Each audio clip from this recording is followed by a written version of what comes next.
Caminhando nas Escrituras, capítulo 47 do livro da Gênesis.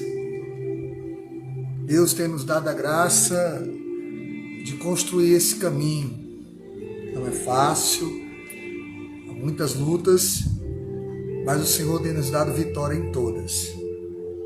Gênesis 47, o momento em que Jacó é anunciado, é apresentado perante a maior autoridade do Egito, que é Faraó. Começando a leitura do texto, assim o texto nos informa. Verso 1. Então veio José e disse a Faraó: meu pai e meus irmãos, com os seus rebanhos, seu gado, com tudo o que tem, chegaram da terra de Canaã, e eis que estão na terra de Gósen.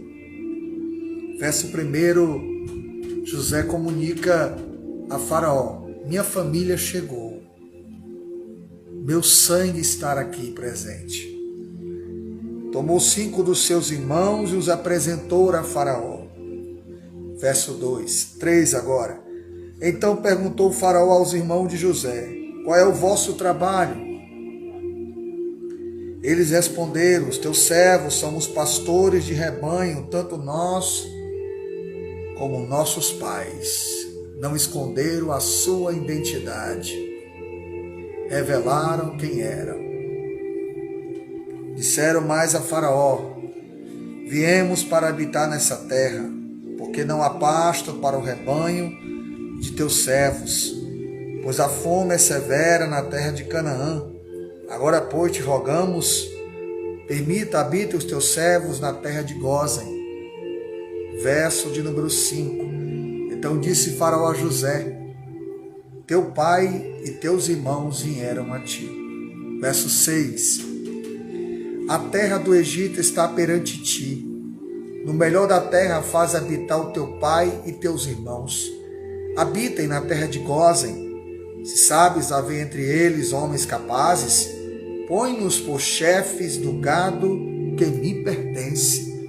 Além de Deus prover uma terra para a família de Jacó através de José, eles também estavam sendo honrados com posições diferenciadas no Egito. Verso de número 7. Trouxe José a Jacó, seu pai, e o apresentou a Faraó. E Jacó abençoou a Faraó. Mas Faraó não é a maior autoridade do Egito. Por que Jacó o abençoou? Ele pode ser uma autoridade no Egito, mas Jacó é uma autoridade espiritual. E abençoou a vida de Faraó. E a Bíblia diz na Epístola aos Hebreus que o inferior é abençoado pelo superior. Verso de número 8. Perguntou o Faraó a Jacó: quantos são os dias dos anos da tua vida? Verso 9. Jacó lhe respondeu, capítulo 47 da Gênesis: os dias dos anos das minhas peregrinações são 130 anos. Pouco e maus foram os dias dos anos da minha vida, e não chegaram os dias dos anos da vida dos meus pais, nos dias das suas peregrinações. Verso 10. E tendo Jacó abençoado a Faraó, saiu de sua presença. Então José se estabeleceu ao seu pai e aos seus irmãos, e lhes deu possessão na terra do Egito, no melhor da terra, na terra de Ramsés, como Faraó ordenara. Verso 12. E José sustentou de pão ao seu pai, aos seus irmãos, e a toda a casa de seu pai, segundo o de seus filhos. Meus irmãos, José cuidou de todas as pessoas que o machucaram. Ministre, abençoe, pregue, seja pão para aqueles que te machucaram. Seja instrumento para aqueles que te machucaram. O texto é claro. Continuando o caminho, Gênesis 47, verso 13. Não havia pão em toda a terra, porque a fome era muito severa. De maneira que desfalecia o povo do Egito e o povo de Canaã por causa da fome. Então José, verso 14, arrecadou todo o dinheiro que se achou na terra do Egito e na terra de Canaã, pelo cereal que compravam, e o recolheu à casa de Faraó. Em época de riqueza, José viveu como pobre, e em época de pobreza, José viveu com uma vida satisfeita. Aprenda a administrar os bens, os momentos bons da vida, para quando chegar os momentos difíceis, você saber superar e ultrapassar cada um deles. Verso 15. Tendo-se acabado, pois, o dinheiro na terra do Egito e na terra de Canaã, foram todos os egípcios a José e disseram: dai-nos pão, porque haveremos de morrer em tua presença, porquanto dinheiro nos falta. José era o único homem em toda a sua região que tinha pão. Será que isso ensina alguma coisa? Isso nos lembra uma figura de Cristo. Só Ele tem o pão da vida. Só Ele tem o maná da vida. Só Ele é a existência. Verso 16. Respondeu José: se vos falta o dinheiro, trazei vosso gado. Em troca do vosso gado eu vos suprirei. Verso 17. Então trouxeram o seu gado a José, e José lhe deu pão em troca de cavalos, de rebanho, de gado e de jumentos, e o sustentou de pão aquele ano em troca do seu gado. E lembrando que José está enriquecendo a Faraó, ao Império Egípcio. Não tem problema. Somos instrumento para abençoar, enriquecer outras pessoas. Verso 18. Vindo aquele ano, foram a José no ano próximo e lhe disseram: não ocultaremos ao meu senhor que se acabou totalmente o dinheiro e o meu senhor já possui os animais, nada mais resta diante do meu senhor, senão o nosso corpo e a nossa terra. Verso 19. Por que haveremos de perecer diante dos teus olhos, tanto nós como nossa terra? Compra-nos a nós e a nossa terra em troca de pão, e a nossa terra seremos escravos de Faraó. Dai-nos somente para que vivamos e não morramos, e a terra fique deserta. Interessante. Se oferecem a José suas vidas como oferta em troca de pão e de sustento. Se ensina alguma coisa? Somos escravos de Cristo. Cristo nos comprou e hoje pertencemos completamente só a Ele. Continuando, verso 20. Assim comprou José toda a terra do Egito para Faraó, porque os egípcios venderam cada um o seu campo, porquanto a fome era extrema sobre eles, e a terra passou a ser de Faraó. Verso 21. Quanto ao povo, ele o escravizou de uma outra extremidade da terra do Egito. Somente a terra dos sacerdotes não comprou ele, pois os sacerdotes tinham porção de Faraó, e eles comiam a sua porção que Faraó lhes tinha dado. Por isso, não venderam a sua terra. Deus cumpridor de sonhos na vida de José. Então disse José ao povo, verso 23, eis que hoje vos comprei a vós outros e a vossa terra para Faraó.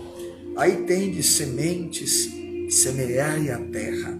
Verso 24, das colheitas darei o quinto a Faraó, e as 4 partes serão vossas, para a semente do campo e para o vosso mantimento dos que estão em vossas casas, e para que comam as vossas crianças.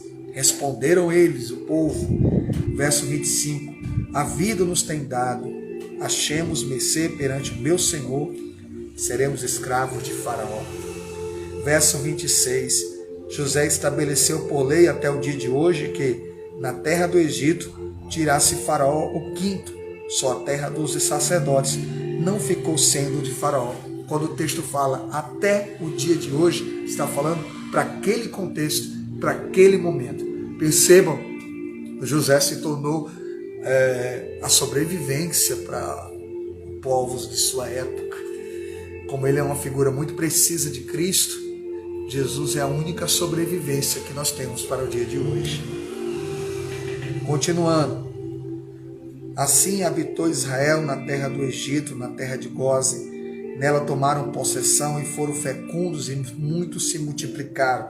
Verso 28. Jacó viveu na terra do Egito 17 anos.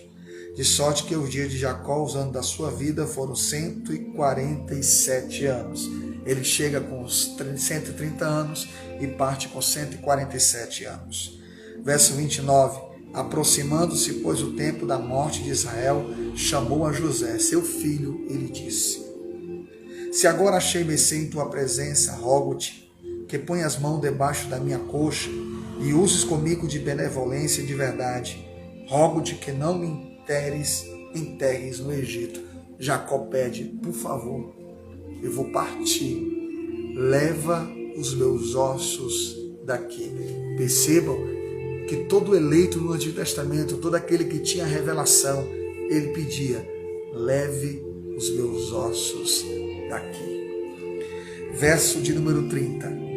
Porém, que eu jaza com os meus pais, por isso me levarás do Egito e me enterrará no lugar da sepultura deles. Respondeu José: farei segundo a tua palavra. Para encerrar o capítulo 47 do livro da Gênesis. Então lhe disse Jacó: jura-me. E ele jurou-lhe. Israel se inclinou sobre a cabeceira da cama.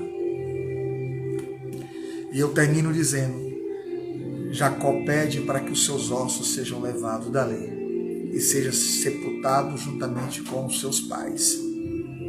Isso é um princípio para todos nós. É a crença da vida eterna. É saber que nós somos peregrinos e que aguardamos um futuro celestial. Vivamos aqui, mas que os nossos olhos estejam fixados na eternidade, ao ponto de pedirmos: leve os nossos ossos daqui. Deus abençoe sua vida e até o próximo Caminhamos a Escritura. Hoje foi o capítulo 47 do livro da Gênesis. Deus abençoe vocês.